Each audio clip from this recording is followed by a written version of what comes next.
আজকে আমি আপনাদের সাথে শেয়ার করতে যাচ্ছি ঘরোয়া হার্বাল মশা তাড়ানোর স্প্রে নিয়ে। আমাদের দেশে মশার সমস্যা অনেক পুরনো, কিন্তু হার্বাল স্প্রে ব্যবহার করে আমরা সহজেই এই সমস্যার সমাধান করতে পারি। প্রথমেই আসি বিভিন্ন ধরনের হার্বাল স্প্রের দিকে। আমাদের মধ্যে অনেকেই জানেন লেবু গাছের তেল মশা তাড়াতে খুব কার্যকর। এটি মশার জন্য একটি প্রাকৃতিক প্রতিরোধক। আপনি যদি লেবুর রস এবং কিছু জল মিশিয়ে স্প্রে তৈরি করেন, তাহলে এটি আপনার বাড়ির চারপাশে ব্যবহার করতে পারেন। আরেকটি জনপ্রিয় উপায় হল নিমের তেল। নিমের তেল মশার জন্য অত্যন্ত বিরক্তিকর। আপনি ১.৫ ফোঁটা নিমের তেল ১ কাপ পানিতে মিশিয়ে স্প্রে বোতলে ভরে নিতে পারেন।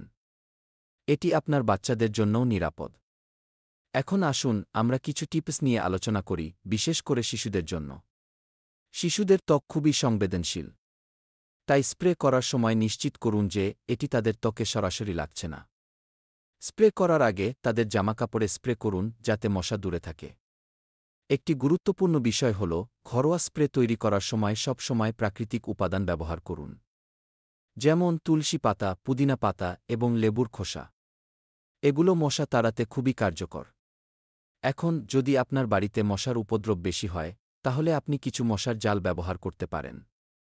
এটি একটি নিরাপদ এবং কার্যকর উপায়। মশা তাড়ানোর জন্য হার্বাল স্প্রে ব্যবহার করা শুধু নিরাপদ নয়, বরং এটি পরিবেশবান্ধবও। আমরা যখন প্রাকৃতিক উপাদান ব্যবহার করি, তখন আমাদের স্বাস্থ্য এবং পরিবেশ উভয়ই সুরক্ষিত থাকে। এখন আমি আপনাদের অনুরোধ করব, এই স্প্রে তৈরি করে দেখুন এবং আপনার অভিজ্ঞতা শেয়ার করুন। আপনারা যদি এই ভিডিওটি উপকারী মনে করেন, তাহলে অবশ্যই আপনার বন্ধুদের সাথে শেয়ার করুন। সর্বশেষে মনে রাখবেন, প্রাকৃতিক উপায়ে মশা তাড়ানো আমাদের জন্য একটি সহজ এবং নিরাপদ পদ্ধতি। তাই আজ থেকেই শুরু করুন এবং মশার উপদ্রব থেকে মুক্ত থাকুন।